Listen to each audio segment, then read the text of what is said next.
Imagine a creature that can solve puzzles, recognize faces, and even outwit humans on a bad day. Sounds like a character from a spy movie, right? Well, you don't need to look far to meet one. Just glance at your nearest tree. Meet the crow, nature's feathered genius. From tool making to planning heists, these birds are operating on a level of intelligence that might just freak you out a little. But first, let's get one thing straight. When we say crow, we're not talking about just one bird. There's the American crow, the carrion crow, and of course the ultimate show stealer, the common raven. Together, they form the Corvus family, the superstars of the bird world. These guys have earned their reputation as nature's top problem solvers. They can use tools, recognize themselves in mirrors, which is more than most dogs can do, and even plan for the future. Think of them as the MacGyvers of the animal kingdom, always figuring out how to get what they want with whatever they have on hand. Or, beak. Now, you'd think being that smart would earn you some respect. But nope. Crows haven't exactly won many popularity contests over the centuries. In fact, they've been branded as bad omens for ages. But why? Let's start with their gothic fashion sense. Yeah, that all-black look isn't helping their case. And Hollywood sure didn't do them any favors either. Every time a murder of crows shows up on screen, you know something's about to go terribly wrong for the hero. Back in medieval Europe, people thought crows were witches in disguise. And if that wasn't bad enough, they were also seen as messengers of the devil himself. So why do these birds keep getting such a bad rep? Is it their creepy cawing that sounds like a horror movie scream?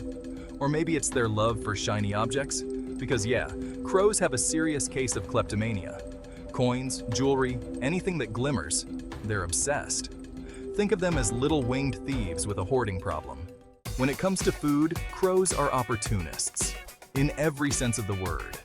They'll eat just about anything: bugs, fast food, roadkill, you name it. They've even been spotted dropping nuts onto busy roads so that cars can crack them open for them.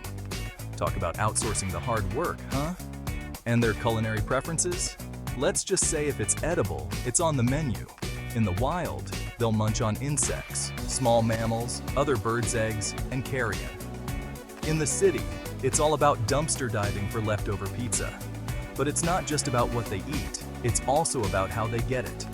Crows have been observed using tools to extract insects from tree bark, and even bending wires to make hooks. They can solve complex puzzles and use multiple tools in sequence to get to their food. Their intelligence allows them to plan their food gathering and remember where they've stored their food. And they're not just solo operators. Crows often work together and share food with each other. Whether in the wild or in the city, crows adapt to their environment and make the most of the food sources available to them. Now, here's a softer side to these misunderstood masterminds. Crows are actually pretty romantic. When they find a mate, they stick together for life. It's like a high school sweetheart story, except with more beak cleaning and less drama. They build nests, raise their young, and even share food.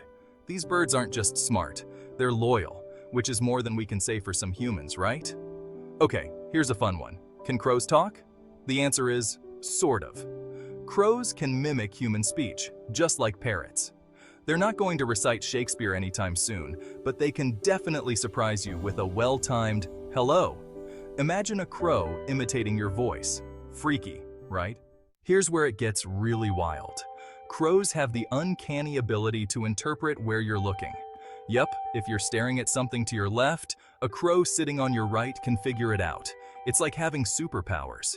Just think what you could do if you always knew what someone else was focusing on.